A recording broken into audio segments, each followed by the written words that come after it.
NCERT class 11th का chapter number second relation and function का quick revision. अच्छा, ये क्विक रिवीजन क्या होगा? क्विक रिवीजन में हम लोग सारी चीजों को डिस्कस करेंगे, लेकिन बहुत ही जल्दी और रैंडम तरीके से, जिसमें आपको चीजें समझ में भी आए और आपका रिवाइज भी बहुत अच्छे से हो जाए। इसमें से बेसिकली तीन इंपॉर्टेंट टॉपिक्स निकल कर आते हैं जो कि थोड़ा सा सभी को परेशान करते हैं। वो क्या है? डोमेन, रेंज और कोडोमेन। हम लोग इसी के बारे में आज डिटेल डिस्कशन करेंगे। और फंक्शन क्या होता है, रिलेशन क्या होता है, इसके बारे में भी हम लोग जानेंगे। ये सीरीज हमारी 2 या 3 वीडियो में हो सकती है, के फॉर्म में हो सकती है, लेकिन हम लोग कोशिश करेंगे कि जितना जल्दी हो सके हम लोग कवर कर सके। साथ ही साथ आप हमारे अगर क्योंकि हमारा चैनल नया है, इस वजह से आप इस चैनल को सब्सक्राइब करें और अपना प्यार दें। साथ ही साथ आप मुझे सपोर्ट कर सकते हैं। और जो भी आपका फीडबैक हो, जो भी क्वेश्चन, आपको क्वेश्चन रिलेटेड क्वेरीज हो, और या फिर जो भी मैं आपसे भी क्वेश्चन पूछने वाला हूँ, इस पूरे वीडियोस के अंत में आप वो कमेंट सेक्शन में जवाब जरूर लिखें, है ना। अगर वीडियो पसंद आए तो बिल्कुल शेयर भी करिएगा अपने दोस्तों में। ठीक है, तो आज हम लोग अपनी क्लास स्टार्ट करते हैं। हमारी क्लास का जो पहला टॉपिक है वो क्या है? Cartesian product of set. अच्छा, ये कार्टेशियन प्रोडक्ट होता क्या है और कैसे हम प्रोडक्ट करते हैं सेट्स का? देखिए, हमने अभी तक क्या पढ़ा है। हमने क्वेश्चन नंबर हम चैप्टर इस क्वेश्चन में आने से पहले हम लोग देखते हैं प्रीवियसली हमने क्या डिस्कस किया। प्रीवियसली हमने ये डिस्कस किया है कि चैप्टर नंबर फर्स्ट में हमने पढ़ा था सेट, है ना। और उस सेट में आगे हम लोग क्या कर रहे हैं? उसका प्रोडक्ट करने की बात कर रहे हैं। देखिए, हमने पढ़ा था पहले सेट। सेट कितने टाइप के होते हैं, है ना? कॉम्प्लीमेंट्री सेट, यूनियन सेट, है ना, इन इंटरसेक्शन, है ना। ये सारी चीजें भी आपने देखी थी। नल सेट देखा था, डिसजॉइंट सेट देखा था आपने, है ना, सबसेट देखा था, है ना। ये सारी चीजें आप प्रीवियसली मैंने डिस्कस करवा ली है, और मैंने ऑफलाइन बैच में करवाई भी है ना। लेकिन अभी हम लोग क्विक रिवीजन कर रहे हैं, तो मुझे पूरी उम्मीद है कि आपको ये सारी चीजें पता होंगी। आज जो हम लोग बात करेंगे वो कार्टेशियन प्रोडक्ट की बात करेंगे। अच्छा, ये प्रोडक्ट मींस आप सभी को पता है क्या होता है? प्रोडक्ट मींस होता है मल्टीप्लाई या गुणा। लेकिन ये किसका गुणा है? ये सेट्स का क्या है? सेट्स का मल्टीप्लिकेशन। आप ऐसा भी बोल सकते हो। हम लोग क्या बोल सकते हैं? ये सेट्स का मल्टीप्लिकेशन। अब लेकिन इसके मल्टीप्लिकेशन में और नॉर्मल नंबर्स के मल्टीप्लिकेशन में थोड़ा सा फर्क होता है। वो फर्क क्या होता है? वो फर्क ये होता है कि ये जो कार्टेशियन प्रोडक्ट है या सेट्स का जो प्रोडक्ट होता है, वो ऑर्डर्ड पेयर के फॉर्म में होता है। किस पेयर के फॉर्म में होता है? ऑर्डर्ड पेयर के फॉर्म में होता है। यानी कि उसे लिखने का तरीका बिल्कुल अलग है। जैसे मान लो हम क्या लें? एक सेट ए लेते हैं। एक सेट ए जिसमें हम सारे फ्रूट्स रखते हैं। मतलब कोई हमने एक सेट लिया जिसमें सारे फ्रूट्स रखे। फ्रूट्स जैसे कौन कौन से हो सकते हैं? मैंगो, ग्रेप्स, है ना, कुछ भी हो सकता है। इसी तरह से सेट बी लिया, एक दूसरा सेट लिया जिसमें हमने सारे वेजिटेबल्स को रखा। वेजिटेबल्स क्या क्या हो सकते हैं? पोटैटो, टोमेटो या अनियन। ठीक है। अब हम क्या कर रहे हैं? सेट नंबर ए में हमने मैंगो और ग्रेप्स को रखा। सेट नंबर बी में हमने पोटैटो, टोमेटो और ऑनियन को रखा। अब मैं अगर आपसे पूछूं number of element in set ए, तो सेट ए में कितने नंबर ऑफ एलिमेंट्स हैं? तो आप बोलोगे सर 2 मुझे दिख रहे हैं, मैंगो और ग्रेप्स 2 ही दिख रहे हैं, इसलिए मैं बोल रहा हूँ number of element in present in set A is 2, and number of element present in set B क्या होगा? वो 3 है। क्यों? क्यों 3 है? क्योंकि पोटैटो, टोमेटो और ऑनियन 3 टाइप के वेजिटेबल्स आपको दिख रहे हैं। अब मैं बोलूं कि इनका प्रोडक्ट करके बताओ, तो मैं बोलूंगा sir number of element present in both A and B, दोनों को मिलाकर हम अगर कोई एक सेट बनाते हैं, और ए और बी करके, और उनका प्रोडक्ट क्या होगा? तो number of element present in A into number of element present in B, यानी 2 into 3 इज इक्वल टू 6। यानी टोटल नंबर ऑफ एलिमेंट कितने प्रेजेंट हैं? Total number of element present है टोटल 6। यानी कि आपको क्या पता चला कि प्रोडक्ट हम कैसे करते हैं। लेकिन अब उसे लिखना किस फॉर्म में है? जैसे हमने बताया ना, हमने अभी तो क्या किया? अभी हमने सिंपली नंबर कर दिया है। लेकिन अब ये जो कार्टेशियन प्रोडक्ट हम कर रहे हैं, इसको इस प्रोडक्ट को हम लोग लिखेंगे किस फॉर्म में? तो मैंने अभी आपसे थोड़ी देर पहले बताया कि इन प्रोडक्ट को ऑर्डर्ड पेयर के फॉर्म में लिखा जाता है। ऑर्डर्ड पेयर कैसे लिखा जाएगा भाई? जैसे आपने देखा क्या, कैसे पेयर बनाएंगे? देखो क्या बनाना है, पेयर। मैंने क्या बोला कि आप इसे किससे लिखो? ऑर्डर्ड पेयर के फॉर्म में लिखो। ऑर्डर पेयर मतलब, ऑर्डर का मतलब देखो पहले एक्स आएगा उसके बाद वाई आता है। जैसे मान लो एक कार्टेशियन प्लेन है, कार्टेशियन प्लेन में आप पहले एक्स का कोऑर्डिनेट लिखते हो फिर वाई का कोऑर्डिनेट लिखते हो, सही बात है। उसी तरह से ये क्या हो गया, ये ऑर्डर्ड फॉर्म में हो गया, ठीक है। और पेयर तो है ही, पेयर मतलब दो जोड़ा, है ना। तो यहाँ पर भी हम लोग क्या करेंगे, दो जोड़े बनाएंगे। लेकिन किसके किसके जोड़े बनाएंगे भाई? ऐसे कुछ भी उठा लेंगे क्या? नहीं, हम लोग सीक्वेंस से करेंगे, है ना। कैसे? वो सीक्वेंस ऐसा होगा कि सबसे पहले हम लोग क्या ले लेंगे, सबसे पहले हम लोग लेंगे मैंगो, यानी सेट ए का एलिमेंट मैंगो और ग्रेप्स। और ये सेट बी में हमको क्या दिख रहा है, पोटैटो, टोमेटो और अनियन। ये तीनों चीजें दिख रही। अब मैंने सेट ए से क्या उठाया, सेट ए से मैंगो को उठाया, मैंगो को उठाया और मैंगो का पेयर किसके साथ बना दिया, पोटैटो के साथ बना दिया। मैंगो का पेयर किसके साथ बना दिया, पोटैटो के साथ बना दिया। सेम विद द मैंगो का पेयर मैं अब टोमेटो के साथ भी बना सकता हूं। तो मैंगो का पेयर हमने किससे बना दिया, टोमेटो का। मैंगो का पेयर फिर अनियन के साथ बना दिया, यानी कि ये तीनों आपने बना दिए पहली बार लेकर। क्या क्या लिया आपने, मैंगो लिया, मैंगो को लिया और पोटैटो को लिया, फिर इसी तरह मैंगो और टोमेटो, मैंगो और अनियन। अब हमारे पास बचा क्या है, हमारे पास बचा है ग्रेप्स। अब इसी तरह से ग्रेप्स वाले में भी कर लेते हैं, है ना। तो ग्रेप्स को भी ऑर्डर पेयर में लिखेंगे। अच्छा, कभी कभी ऐसा होता है कि पहले सर किसको लिखें, पहले सर किसको लिखें, पहले ए सर्ट वाले को लिखें कि बी वाले को? तो अच्छा, आप ही को बताना है, पहले आप एक्स को लिखते हो या वाई को लिखते हो? जब भी आप कार्टेशियन प्लेन में एक्स और वाई लिखते हो तो एक्स और वाई कैसे लिखते हैं, पहले एक्स को लिखते हैं फिर वाई को लिखते हैं। वैसा ही काम आपको यहाँ लिख करना है। पहले हम लोग क्या लिखेंगे, सेट ए के एलिमेंट को लिखेंगे। सेट ए मान लो क्या है आपका, एक्स वाला है, और सेट बी क्या है आपका, वाई वाला है। तो पहले x के एलिमेंट को फिर y के एलिमेंट को, पहले x फिर y, है ना। इस तरह से एलिमेंट को हम लोग लिखेंगे। इस तरह से हमारे कितने नंबर आए भाई, कितने पेयर बने?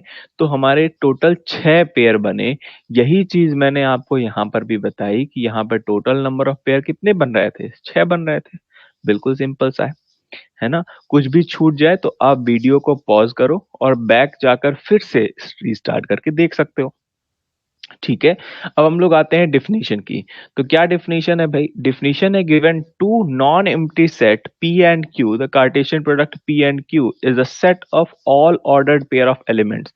तो मैंने ये वाली बात आपको ब्रीफली बता भी दी है कि इसमें क्या होगा भाई, दो नॉन एम्प्टी सेट हम लोग लेते हैं P और Q। अच्छा, इसके पहले मैंने आपको एग्जाम्पल क्या दिया भाई, मैंने आपको एग्जाम्पल दे दिया है A और B का। तो आप चाहो तो A और B कर सकते हो, है ना। जो भी चाहो आप वो कर सकते हो, ठीक है, परेशान नहीं होना इसके लिए, ठीक है। तो दो नॉन एम्प्टी सेट आपको लेना है, ए और बी या P and Q. Non empty set, non empty set का मतलब कि एक ऐसा सेट लो जिसमें कोई ना कोई एलिमेंट प्रेजेंट हो, है ना। वो एम्प्टी नहीं होना चाहिए, बहुत लोगों को एम्प्टी नहीं समझ में आता, तो वो एम्प्टी नहीं होना चाहिए। एम्प्टी मतलब होता है खाली, तो वो खाली नहीं होना चाहिए, कोई ना कोई एलिमेंट उसमें रहे। जैसे मैंने अभी बताया ना, वेजिटेबल का आपने एक सेट ले लिया तो उसमें कोई ना कोई वेजिटेबल डाल दो। ये नहीं कि ऐसा बोल दिए कि हाँ वेजिटेबल का सेट ले लिया और उसमें वेजिटेबल कोई डाले ही नहीं। तो ऐसा नहीं करना है ना। बेसिकली आपको एलिमेंट्स या कोई ना कोई एलिमेंट्स लेने हैं, नॉन एम्प्टी नहीं होना चाहिए। The cartesian product of both set, कौन कौन से, P and Q, P and Q का कार्टेशियन प्रोडक्ट क्या होगा, तो क्या होगा, is the set of all ordered pair of element. इस बात को ध्यान रखना है, क्या है ये बात, set of all ordered pair. मैंने अभी आपको बताया ना ये किस फॉर्म में होते हैं, ऑर्डर्ड पेयर के फॉर्म में होते हैं। ये ऑर्डर्ड पेयर के फॉर्म में होते हैं, और ऑर्डर्ड पेयर जब सारे एलिमेंट मिल जाते हैं तो एक सेट बना देते हैं। क्या बना देते हैं, एक सेट बना देते हैं। अब ये सेट बना दिए तो हम लोग क्या लिख रहे हैं, set of all ordered pair of element from P and Q। तो ये बिल्कुल वही वाली बात है। कार्टेशियन प्रोडक्ट क्या होता है, कार्टेशियन प्रोडक्ट अगर आपसे कोई पूछे तो आप ये बताना कि कोई दो नॉन एम्प्टी सेट आप ले लो, कोई दो नॉन एम्प्टी सेट और उनका अगर प्रोडक्ट कराना चाहते हो तो आप बोलना कि Cartesian product is a set of all ordered pair of elements of both P and Q या ऑफ बोथ सेट जो भी आप लिए रहोगे। ठीक है, तो ये होता है आपका कार्टेशियन प्रोडक्ट। हमने उसका एग्जांपल। अब कुछ इंपॉर्टेंट ऑब्जर्वेशन क्या है? ऑब्जर्वेशन ये है कि ए क्रॉस बी, यानी कि ए मान लो कोई सेट है, इसका क्रॉस प्रोडक्ट आप कराते हो बी के साथ, ये हमेशा हमेशा अनइक्वल होगा बी का क्रॉस प्रोडक्ट ए के साथ जब कराओगे तब, हमेशा अनइक्वल होगा। ध्यान रखना अनइक्वल, ये कहाँ आएगा? आपको ऑब्जेक्टिव में बहुत हेल्प करेगा। सेम विद द, अगर आप ये दोनों इक्वल हो सकते हैं, ये दोनों इक्वल कब हो सकते हैं? If and only if A is equal to B. सिर्फ और सिर्फ एक ही कंडीशन है हमारे पास, एक ही कंडीशन है जब ये क्या हो सकते हैं? इक्वल हो सकते हैं। वो कंडीशन कौन सी है? वो कंडीशन है ए इज इक्वल टू बी। अगर ए और बी, यानी कि ए सेट बी सेट के पूरा इक्वल होगा, तभी तभी A cross B is equal to B cross A होगा। ए इज इक्वल टू 5 या बी इज इक्वल टू 5 है तो A cross B is equal to B क्या आएगा? 5 ही आएगा। ध्यान रखना, ये तीनों ऑब्जर्वेशन बहुत इंपॉर्टेंट है, ऑब्जेक्टिव मल्टीपल चॉइस क्वेश्चन में आपको बहुत हेल्प करेंगी। ठीक है, फोर्थ वाली देखते हैं। If A and B are finite set, मतलब ए और बी अगर कोई फाइनाइट सेट है, then A cross B is also finite. ये वाली बात बिल्कुल सिंपल है कि अगर ए में कोई finite number of element, finite का मतलब है कि ऐसी गिनती के एलिमेंट, मतलब कोई एक सेट लो आप, एक ए नाम का सेट लो, उसमें कुछ जो एलिमेंट डालो ना उनको आप काउंट कर सको। जैसे आपने 5 एलिमेंट डाल दिए ए सेट में, बी सेट में भी 5 या 6 एलिमेंट डाल दिए, जितने भी चाहो आप डाल सको, जिनको आप काउंट कर सको, तो फाइनाइट नंबर हो गया ना। तो वो फाइनाइट ए और बी क्या हो, दोनों होने चाहिए फाइनाइट सेट। ए क्रॉस बी भी क्या होगा? फिर फाइनाइट होगा। मतलब जाहिर से बात है ना कि अगर ए में आप 5 एलिमेंट डाल रहे हो, बी में भी आप 5 ही एलिमेंट डाल रहे हो, तो आप क्या इन दोनों को काउंट कर सकते हो? ये क्या फाइनाइट होंगे? तो आप बोलोगे हाँ सर ये भी फाइनाइट होंगे, क्योंकि 5 इंटू 5 क्या हो जाएगा? 25, और 25 भी आप काउंट कर सकते हो, मतलब इनफाइनाइट तो नहीं होगा। इस वजह से ये दोनों फाइनाइट ही होंगे। सही बात है, ये तो जनरल बात हो गई। ठीक है, तो इस तरह से हमने 4 ऑब्जर्वेशन देख ली। अब हम क्या, हमारे पास क्या है? एक एग्जाम्पल भी हमारे पास है, वो एग्जाम्पल भी हम लोग डिस्कस कर लेते हैं। अच्छा, अभी आपको लग रहा होगा सर ये तो सर आप बस करवाए जा रहे हो, कुछ नया नहीं बता रहे हो। तो कुछ नया आपको मिलेगा ना, कुछ नया पाना है तो सबसे पहले उसका बैकग्राउंड तो तैयार कर लें। जैसे हमने कहा था ना, कोई स्टोरी जब बनती है तो पहले पहले थोड़ी डायरेक्ट मार धाड़ थोड़ी स्टार्ट कर देते हैं, है ना। तो हम लोग मार धाड़ भी स्टार्ट करेंगे, टोटल फाइटिंग होगी पूरा रिलेशन एंड फंक्शन के साथ, लेकिन उसके पहले बैकग्राउंड भी अपना होना चाहिए। तो बैकग्राउंड हम लोग अभी सेट कर रहे हैं। तो बैकग्राउंड में हमने क्या पढ़ लिया? कार्टेशियन प्रोडक्ट पढ़ लिया। कार्टेशियन प्रोडक्ट बहुत सिंपल हो गया हमारे लिए, और उसका हमने अभी एग्जाम्पल भी देख लिया। हमें क्या करना है? सिंपली ऑर्डर्ड पेयर बनाने हैं, यानी पेयर बनाने हैं। किसी भी तरह से आप पेयर बना सकते हो। ध्यान रखना, सबसे पहले ए सेट का एलिमेंट लेना है, उसके बाद फिर बी सेट का एलिमेंट लेना है, यानी दूसरे सेट का। इस बात को ध्यान रखना है ना। जिस तरह से जिस फॉर्म में लिखा होगा, जैसे ए क्रॉस बी लिखा है तो ए को पहले लोगे, बी के एलिमेंट को बाद में लिखोगे। बी क्रॉस ए लिखा है तो बी के एलिमेंट को पहले लोगे और ए के एलिमेंट को बाद में लोगे। तो ये वाली बातें बिल्कुल सिंपल सी है, ये आप कर सकते हो, बहुत सिंपल है। अब हम लोग एग्जाम्पल लेते हैं। एग्जाम्पल हमारे पास क्या है कि अगर G इज इक्वल टू, एक सेट है G जिसमें 7 और 8, और एक H नाम का एक सेट है जिसमें 5, 4 और 2 एलिमेंट है। फाइंड आपको क्या करना है? सबसे पहले आप G क्रॉस H जब आप फाइंड करोगे तो भाई G में आपने एलिमेंट क्या रख दिए? 7 और 8, और इसी तरह से H में क्या लिख दिए? 4, 5, 4 और 2। अब 7 का पेयर आप पहले 5 से बनाओगे, 7 का पेयर फिर 4 से, फिर 7 का पेयर 2 से।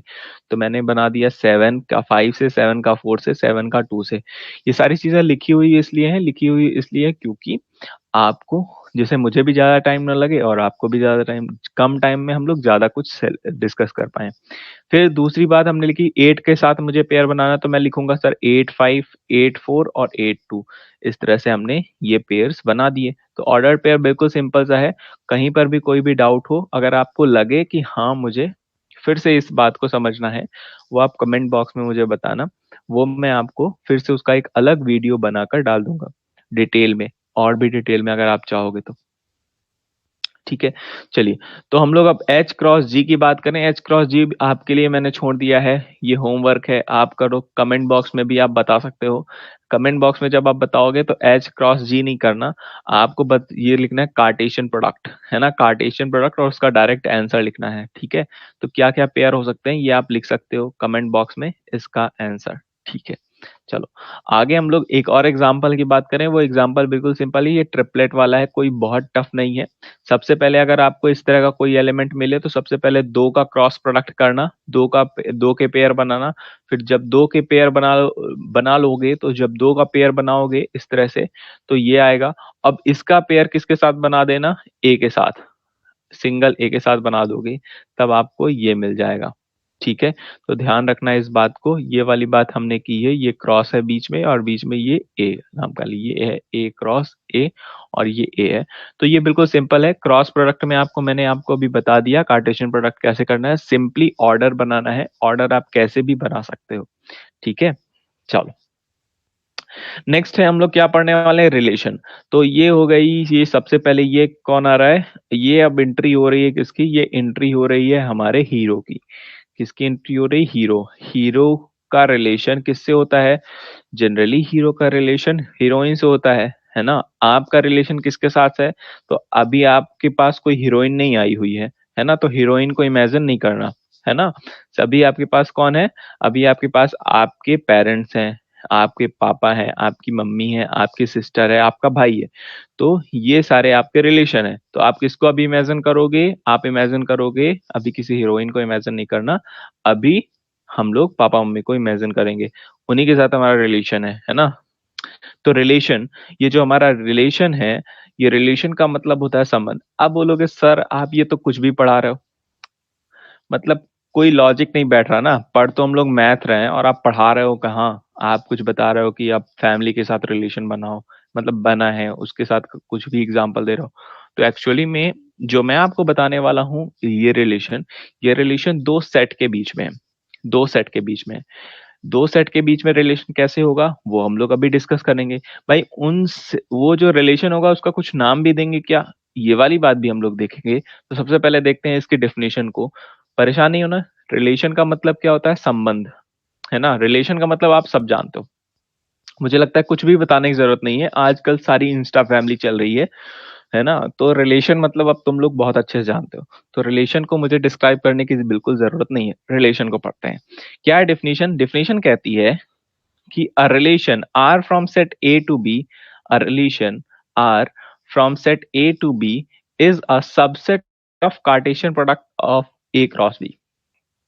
एक रिलेशन क्या होता है या कैसे बनता है, ए से बी के बीच का रिलेशन कैसे बनेगा या क्या होगा रिलेशन, बिल्कुल ध्यान से समझना। अ रिलेशन आर, एक रिलेशन है जिसका नाम है आर, है ना। आर कोई संबंध, जैसे रिलेशन का नाम फादर हो सकता है ना, मदर हो सकता है, किसी का व्यक्ति का नाम नहीं हो सकता, ध्यान रखना। तो किसके बीच में, सेट ए से सेट बी के बीच में रिलेशन क्या होगा, वो रिलेशन ये होगा कि वो relation is a subset of cartesian product of A cross B.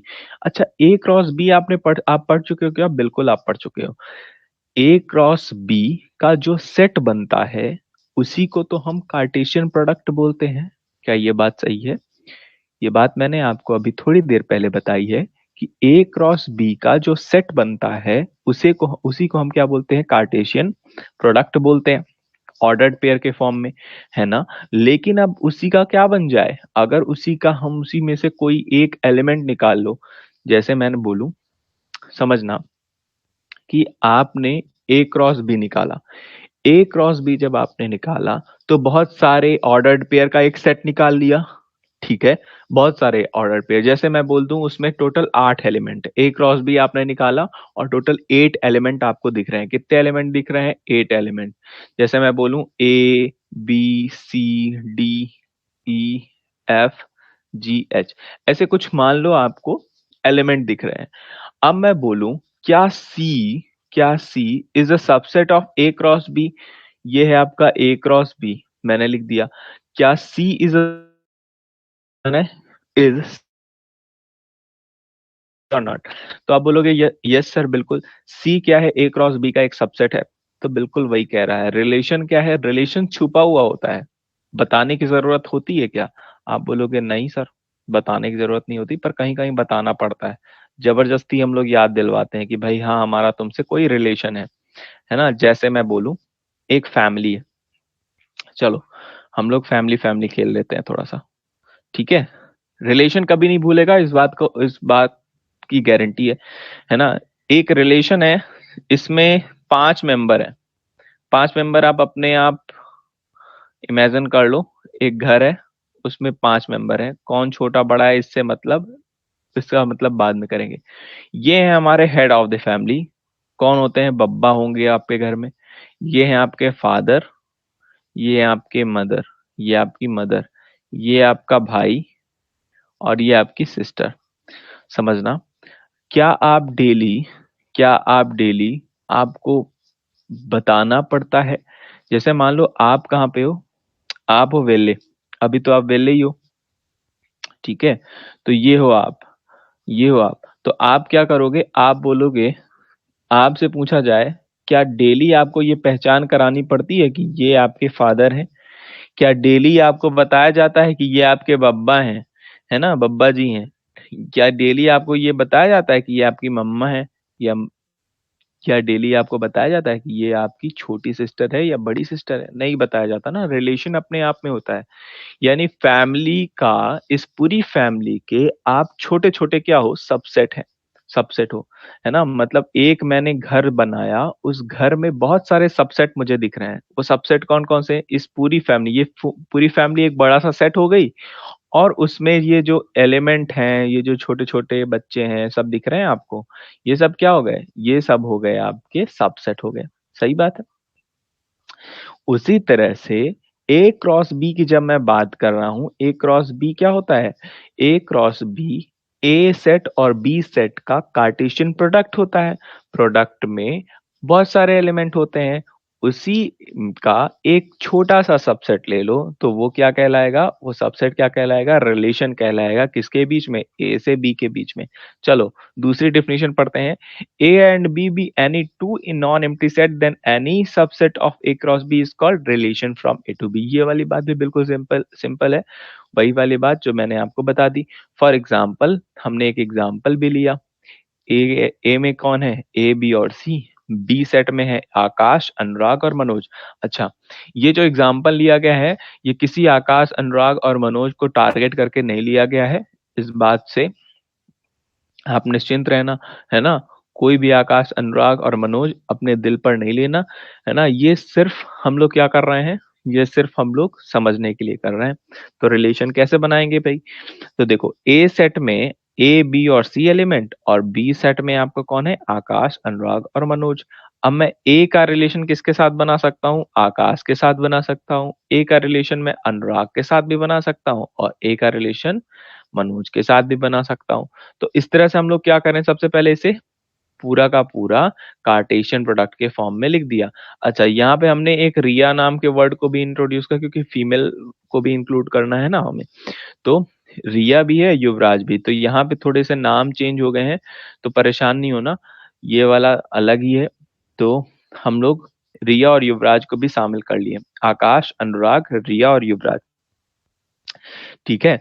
तो मैं किसी को टारगेट नहीं कर रहा हूँ, स्पेशली आप लोग ध्यान रखना थोड़ा सा। तो हम लोग क्या करेंगे? सबसे पहले एक क्या बनाएंगे? Cartesian product. कार्टेशियन प्रोडक्ट किस फॉर्म में होगा? ऑर्डर्ड पेयर के फॉर्म में होगा। किस फॉर्म में होगा? Ordered pair. और ऑर्डर्ड पेयर का ही हमने क्या बोला? इस पूरे सेट का, ए क्रॉस बी के पूरे सेट का कोई भी एक सबसेट उठा लो, कोई भी एक सबसेट उठा लो, वही क्या कहलाएगा? रिलेशन कहलाएगा। तो एक रिलेशन मैं आपको बता रहा हूं कि आपके क्वेश्चन में कैसा आएगा। क्वेश्चन में आपको दिया रहेगा एक पर्टिकुलर रिलेशन, कि हाँ यही चीज आपको, यही रिलेशन आपको चुनना है। जैसे एक फैमिली है, फैमिली में से आपको फादर को, अपने फादर को पिक करना है, तो आप सिर्फ फादर को पिक करोगे ना, बाकी चीजों, बाकी बब्बा दादी और किसी को तो पिक नहीं, चाचा ताऊ ताई और किसी को तो पिक नहीं करोगे। तो एक रिलेशन है, मैं आकर आपसे बोल रहा हूँ कि पापा को बुलाओ, तो आप सिर्फ पापा को बुलाओगे और किसी को नहीं बुलाओगे। तो वैसा ही आपके क्वेश्चन में रिलेशन दिया रहेगा कि ये रिलेशन पर्टिकुलरली हम आपको दे रहे हैं, आप उतना वही सबसेट मुझे निकाल कर बता दो। जैसे मैं बोलूं, इस क्वेश्चन में क्या दिया है कि एक्स और वाई, एक रिलेशन है एक्स और Y, such that X is the first letter of the name Y. मतलब क्या है? मतलब क्या है कि एक्स में जो एलिमेंट है, एक्स का जो फर्स्ट लेटर है वही वाई का भी फर्स्ट लेटर होना चाहिए। एक्स के एलिमेंट का जो फर्स्ट लेटर है वही वाई के एलिमेंट का भी फर्स्ट लेटर होना चाहिए। तो वो कौन कौन से हो गए देखो, यहाँ पर भी ए, एक्स का एलिमेंट ये है, ये एक्स का एलिमेंट है, ये वाई का एलिमेंट, ये एक्स का एलिमेंट, ये वाई का एलिमेंट, ये एक्स का एलिमेंट, ये वाई का एलिमेंट। तो एक्स का एलिमेंट पहले ए यहाँ पर मुझे दिख रहा है, वाई के एलिमेंट में भी ए मुझे दिख रहा है, तो ये हो गया। तो ये आपका पहला सबसेट हो गया। दूसरा सबसेट क्या हो जाएगा? ए और ए, ये भी दोनों लेटर सेम है, तो मैं बोल रहा हूँ कि ये भी क्या हो गया आपका सबसेट। तो ये दोनों को मैंने लिख दिया। फिर जब मैं थर्ड वाले में बात कर रहा हूं तो मुझे ए दिख रहा है, लेकिन उसका अगला लेटर आर मुझे दिख रहा है, यानी वाई का अगला फर्स्ट लेटर क्या है? आर है। इस वजह से मैं इसे सेलेक्ट नहीं करूंगा। तो ये सारे हमें सेलेक्ट नहीं करने। क्यों? क्योंकि फर्स्ट लेटर सबके अलग अलग है। ठीक है, इसलिए दो ही सबसेट मुझे मिले। वो कौन कौन से हैं? ये दोनों हैं। ठीक है, तो ये हो गया आपका रिलेशन। ठीक है। और रिलेशन को हम लोग क्या बोल सकते हैं? Relation is the subset of, ये क्या है आपका? ये सी नहीं है, ये है क्या आपका? Subset of cartesian product of set. तो इस रिलेशन क्या है? रिलेशन आपको समझ में आ गया होगा, मुझे पूरी उम्मीद है। ठीक है। ठीक है, तो रिलेशन आपका ये हो गया। रिलेशन में आपको कहीं भी डाउट हो, कोई भी और क्वेश्चन आप लगाना, क्योंकि हम लोग ये अभी क्विक रिवीजन कर रहे हैं कि रिलेशन क्या होता है। रिलेशन हमने बता दिया, रिलेशन हमने क्या पढ़ा है? Relation is the cartesian product of the set, is a subset of, relation is a subset of cartesian product of the set. ठीक है, ये आपका रिलेशन हो गया। ए टू बी अगर जाना है, पी टू क्यू जाना है, जैसा भी जाना हो आप चले जाना। अगर आपसे पूछा जाए सिंपली रिलेशन क्या होता है मैथ में, तो आप क्या बताओगे? आप ये बताओगे कि relation is the subset of cartesian product of the sets. ठीक है, चलो अब हम लोग बात करते हैं डोमेन। अगला हमारा होगा रेंज, और उसके बाद कोडोमेन। उसके बाद हम लोग इस वीडियो को पॉज करेंगे, और उसके बाद हम लोग अगली सीरीज में हम लोग लाएंगे क्या? फंक्शन को। तो पहला हम लोग क्या देख रहे हैं? डोमेन। डोमेन देखते हैं क्या। तो डोमेन है the set of all first element of the ordered pair in a relation R from set A to B is called the domain of the relation R. It is denoted by D. क्या कह रहा है भाई? Ordered pair का, सभी ordered pair का first element क्या कहलाएगा? डोमेन कहलाएगा। सभी ऑर्डर पेयर का। अब भाई ऑर्डर पेयर हमसे आपसे लिखते नहीं बनता। आप बोलोगे सर मुझसे लिखते नहीं बनता ऑर्डर पेयर। आपने तो मुझे अभी तक ऐसे बताया ही नहीं कि कैसे लिखेंगे। तो जैसे मान लो मैं आपको एक एग्जांपल यहीं पर दे देता हूँ। ए और बी दो सेट है, यहाँ पर 1 2 एलिमेंट है, यहाँ पर 3 4 3। जब मैं ऑर्डर पेयर लिखूंगा तो मैं लिखूंगा कैसे? वन का पेयर बनाऊंगा 3 के साथ, वन का बनाऊंगा पेयर 4 के साथ। तो 1 का पेयर मैं बना दूंगा 4 के साथ। ठीक है, सेम इसी तरह क्या करूंगा? सेम इसी तरह मैं 2 का बनाऊंगा 3 के साथ, और 2 का 4 के साथ। तो 2 का मैंने बना दिया 3 के साथ, और 2 का 4 के साथ। तो ये क्या बन गया हमारा? ये जो मैंने निकाला है वो क्या है? ए क्रॉस बी निकाला है, यानी कार्टेशियन प्रोडक्ट। ये किस फॉर्म में मैंने लिखा है? तो इन्हें लिखने का एक पर्टिकुलर फॉर्म है, वो क्या है? ऑर्डर्ड पेयर, है ना। ऑर्डर्ड पेयर के फॉर्म में हमने लिख दिया। चलो हैंड राइटिंग पर नहीं जाना है ना। कोशिश करो, अगर आपको समझ में आए तो अच्छी बात है, बाकी चीजें मैं तो पढ़ ही रहा हूँ, रीड कर ही रहा हूँ। ठीक है, the set of all first element of the ordered pair in a relation R from set A to B is called domain of the relation R. ये क्या है भाई? डोमेन क्या है? डोमेन मुझे कुछ समझ में नहीं आता। डोमेन क्या होता है भाई? अगर मैं डोमेन देखता हूँ तो मुझे क्या कुछ समझ में आता है? तो मैं आपको बोल रहा हूँ कि क्या होता है डोमेन।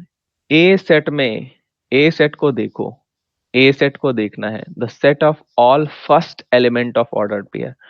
ऑर्डर्ड पेयर जितने बन रहे हैं ना, सुनना, ऑर्डर्ड पेयर जितने बन रहे हैं ना, उन सभी का फर्स्ट एलिमेंट, उन सभी का फर्स्ट ऑर्डर्ड पेयर, ध्यान रखना, ऑर्डर पेयर, उन सभी का फर्स्ट एलिमेंट क्या कहलाएगा? डोमेन कहलाएगा। क्या कहलाएगा? डोमेन। तो मैं अगर इसमें लिखने में आऊं तो क्या लिखूंगा? मैं लिखूंगा 1 और 2। 1 और 2 क्या हो गया? हमारा डोमेन हो गया। तो ऑर्डर्ड पेयर का फर्स्ट एलिमेंट, ऑर्डर्ड पेयर का फर्स्ट, जैसे ऑर्डर्ड पेयर हुआ, ऑर्डर पेयर में एक्स और वाई लिखते हैं। x हमारा फर्स्ट एलिमेंट, y हमारा सेकंड एलिमेंट होता है, ये वाली बात तो आपको पता ही है। तो ऑर्डर्ड, सभी ऑर्डर्ड पेयर का फर्स्ट एलिमेंट आप लिखो, रिपीट नहीं करना बार बार। जैसे वन है, वन बार बार नहीं लिखना है, एक ही बार लिखना है, ठीक है।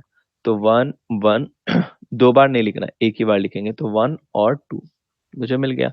ये क्या कहला गया आपका, डोमेन कहलाएगा।